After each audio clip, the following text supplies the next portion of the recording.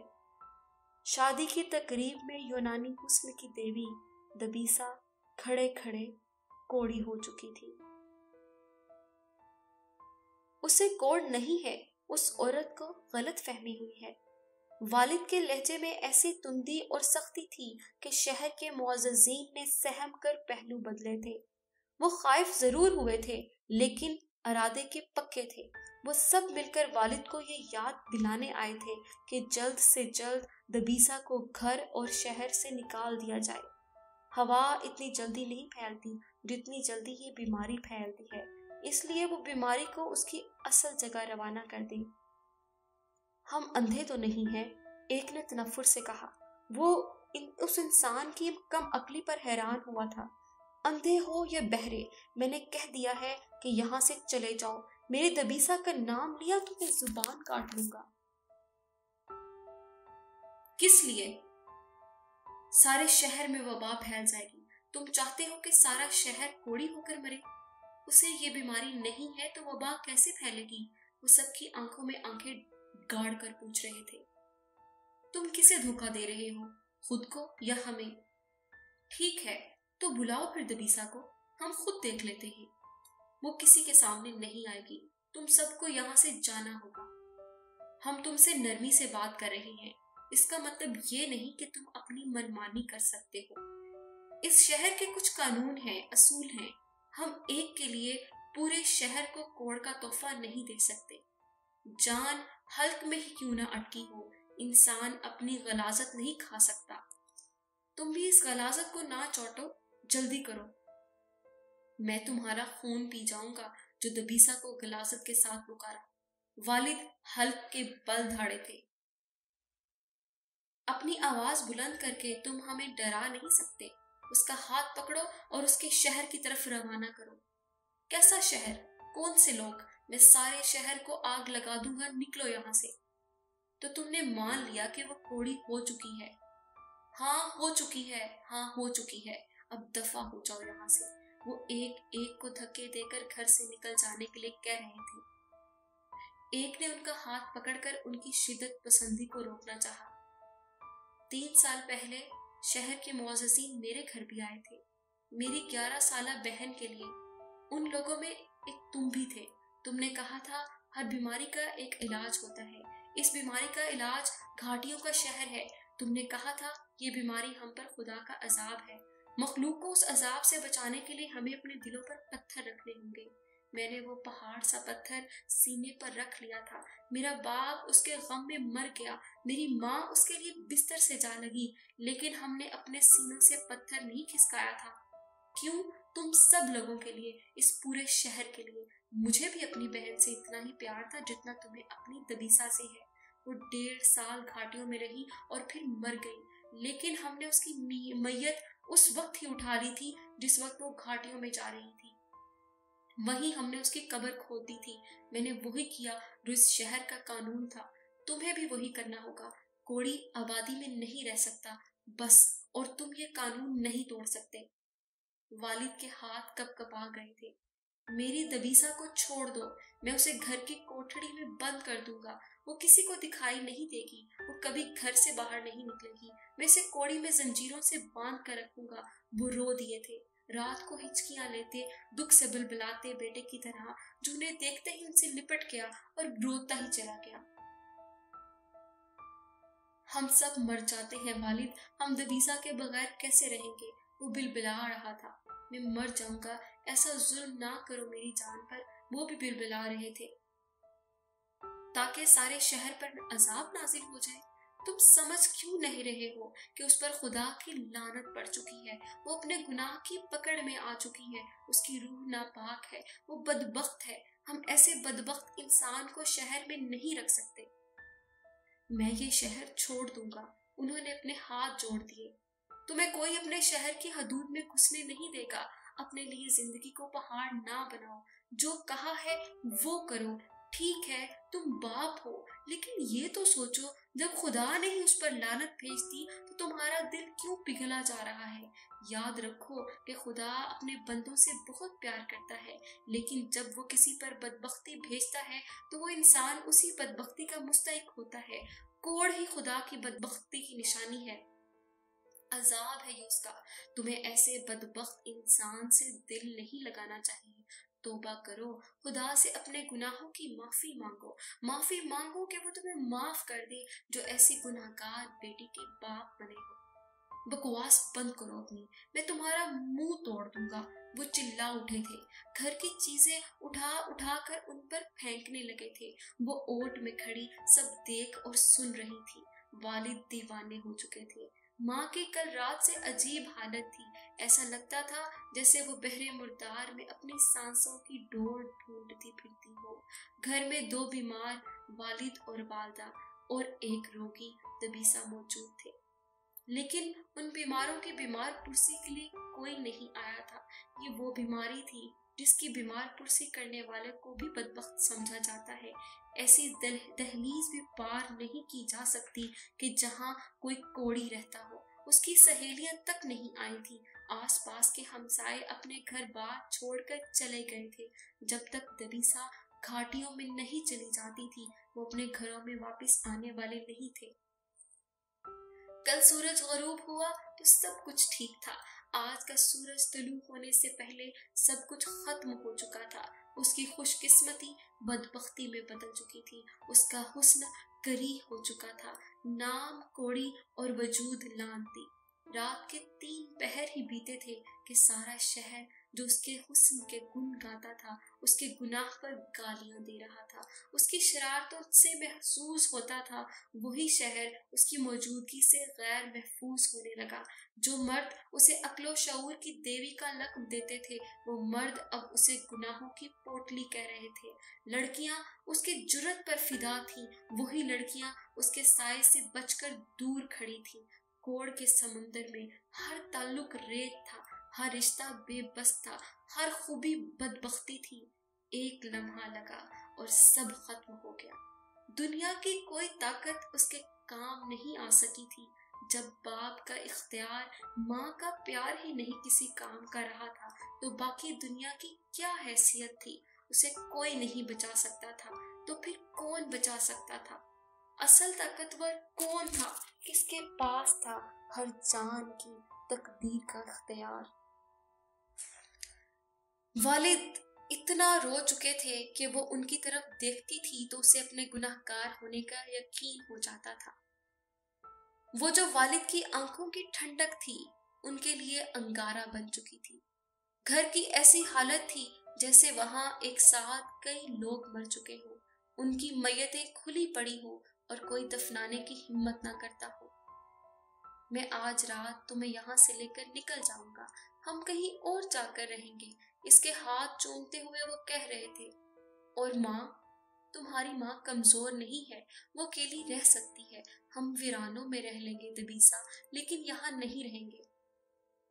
ویرانوں میں ہی رہنا ہے تو والد مجھے وہاں جانے دے جہاں۔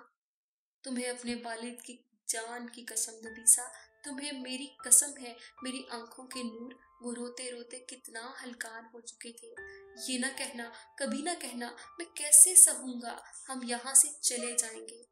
میں تمہارے لیے کوڑی کا لفظ نہیں سن سکتا۔ میرا جی چاہتا ہے میں اپنے کانوں میں سیسا انڈیل لوں۔ اپنے باپ پر رحم کرو دبیسا، ضد نہ کرنا، بس میں جو کہوں وہ کر لینا۔ آپ خود کو ہلکان کر رہے ہیں والد، مجھے اب اس زمین پر کہیں پناہ نہیں ملے گی، پھر میں تمہارے لیے آسمانوں میں پناہ ڈھونڈ لوں گا۔ باپ کی ایسی بات نے دبیسا کا دل کاٹ کر رکھ دیا تھا۔ میرے ساتھ رہ کر بھی آپ اس بیماری سے نہیں بچ سکیں گے۔ تمہارا باپ اس بیماری سے ڈرے گا؟ جو خوف تھا وہ تو پورا ہو گیا، اب اس بیماری سے کیا ڈرنا دبیسا؟ پھر اس بیماری کے نصیب سے بھی نہ ڈرے والد۔ میں لعنت کی مستحق تھی، مجھے لعنت مل گئی، میں جہاں بھی گئی میرے ساتھ یہی ہوگا، مجھے بدبخت کہا جائے گا، خدائی عذاب کا توق سمجھا جائے گا، مجھے پتھر مارے جائیں گے۔ میری پیشانی دیکھیں، اس پر روشن چاند گرہن کھا چکا ہے، میری آنکھیں دیکھیں، یہ اپنا نصیب پڑ چکی ہیں۔ آپ جانتے ہیں کہ لوگ خدا سے محبت کرنا تو چھوڑ سکتے ہیں لیکن کوڑی سے نفرت کرنا نہیں۔ جسے خدا دھتکار دے اسے دنیا بھی ضرور ہی دھتکارتی ہے۔ ضد نہ کریں، اپنے حصے کی بدبختی مجھے بھگت لینے دیں۔ خدا میری دبیسا پر لعنت کیسے بھیج سکتا ہے؟ وہ بچوں کی طرح پھوٹ پھوٹ کر رو رہے تھے۔ یہ تو ظلم ہے۔ وہ اپنے باپ کو دیکھ رہی تھی، اس نے بڑھ کر باپ کے آنسو نہیں پوچھے تھے، ان کے ہاتھ کی پشت کو نہیں چوما تھا۔ اس نے دنیا کو خود سے دور کرنے کی ابتدا اپنے باپ سے کی تھی، اس نے ان سے فاصلہ رکھ لیا تھا، وہ اپنی بیماری کی حد کو پہچان چکی تھی۔ دروازہ کھول لعنتی کے باپ، دروازہ کھول۔ گھر کے باہر شور اٹھا تھا، شام گہری تھی، رات ہونے ہی والی تھی۔ ماں بیچاری نے گھر میں روشنی بھی نہیں کی تھی، ان میں اتنی سکت نہیں رہی تھی کہ اٹھ کر اپنے شوہر کے آنسو ہی پوچھ دیتی تو پھر روشنی کا انتظام کیسے کرتی؟ ان کا تو بس یہی جی چاہتا تھا کہ بستر پر پڑے پڑے مر جائیں، آنکھیں بند کرے تو دوبارہ کھول نہ سکے۔ کیا لینے آئے ہو یہاں؟ وہ دروازے کے سوراخوں سے باہر دیکھ رہے تھے۔ وہاں ایک جہاں کھڑا تھا۔ بہت سن لی ہم نے تمہاری، نکالو اسے باہر اور خود بھی نکلو، دفع ہو جاؤ یہاں سے۔ اپنی بدنصیبی میں ہمیں کیوں گھسیٹ رہے ہو؟ شہر پر عذاب آنے والا ہے، ہم نے اپنے رب کے حکم عدولی کی ہے۔ شہر میں آگ لگنا شروع ہو چکی ہے۔ سیدت کا گھر شولوں سے بھٹک رہا ہے، اس کا نومولود جھلس گیا ہے، بیوی جلتے جلتے بچی ہے، ہم نے ایک سیاہ کار کو پناہ دے رکھی ہے، سارا شہر جل کر راکھ ہو جائے گا۔ جس سے خدا بیزار ہو چکا ہے، ہم اس سے لگاؤ نہیں رکھ سکتے۔ پاگل انسان، اپنی دوسری آل اولاد کے بارے میں سوچ، تو چاہتا ہے کہ ان سب پر بھی عذاب آئے۔ اپنی مصیبتوں کا الزام تم میری بیٹی پر کیسے لگا سکتے ہو کم عقلو؟ والد سسکتی ہے۔ دروازہ کھول دو ورنہ ہم توڑ دیں گے۔ تمہارا بہت لحاظ کیا ہے ہم نے، رات تک ہم پر نہ جانے کتنی اور مصیبتیں آ چکی ہوں گی۔ ہم خدا کو اور ناراض نہیں کر سکتے۔ خدا کی زیادہ فکر کرنے والے ہی اسے زیادہ ناراض کر دینے والے ہیں۔ باپ کے دل پر وار کر کے تم خدا کو راضی نہیں کر سکتے۔ خدا کی زیادہ فکر کرنے والے ہی اسے زیادہ ناراض کر دینے والے ہیں۔ باپ کے دل پر وار کر کے تم خدا کو راضی نہیں کر سکتے۔ توڑ دو دروازہ، میں اسے کھول کر اپنی بیٹی کو تمہارے حوالے نہیں کروں گا۔ وہ لپک کر دبیسا کے قریب آئے۔ دروازے پر دھکے پڑنے لگے تھے۔ بستر سے نکل کر گرتی پڑتی ماں یہ منظر دیکھ کر پھوٹ پھوٹ کر رونے لگی تھی۔ اسے رونے کے سوا کوئی چارہ ہی نہیں دکھائی دیتا تھا۔ وہ اتنی بے بس تھی کہ خود کو جھوٹی تسلی بھی نہیں دے سکتی تھی۔ والد جلدی جلدی چند ضروری چیزیں سمیٹ رہے تھے۔ وہ اسے اپنے ساتھ شہر سے باہر لے جانا چاہتے تھے۔ ہم پچھلی دیوار کود کر نکل جائیں گے۔ وہ اس کا ہاتھ کھینچ رہے تھے۔ وہ دیوار کی طرح کبھی نہ ہلنے کے لیے کھڑی تھی۔ نہیں والد، یہ ہجرت ہمیں راس نہیں آئے گی۔ مجھے وہ نصیب بھگتنا ہوگا جو شہر کے دوسرے کوڑی بھگت رہے ہیں۔ اپنی زبان کاٹ لو دبیسا، میرے سامنے خود کو کوڑی نہ کہو۔ افسوس والد، ماں باپ کی زبان بندیاں بھی اولاد کا نصیب نہیں بدل سکتی۔ میں اپنی زبان کاٹ لیتی ہوں، آپ اپنا دل نہ کاٹے۔ میرا دل تو تم ہو دبیسا، میری سانس تو تم ہو۔ وہ کیسے ہچکیاں بھر رہے تھے، ان کا چہرہ کیسے لکیروں سے بھر گیا تھا۔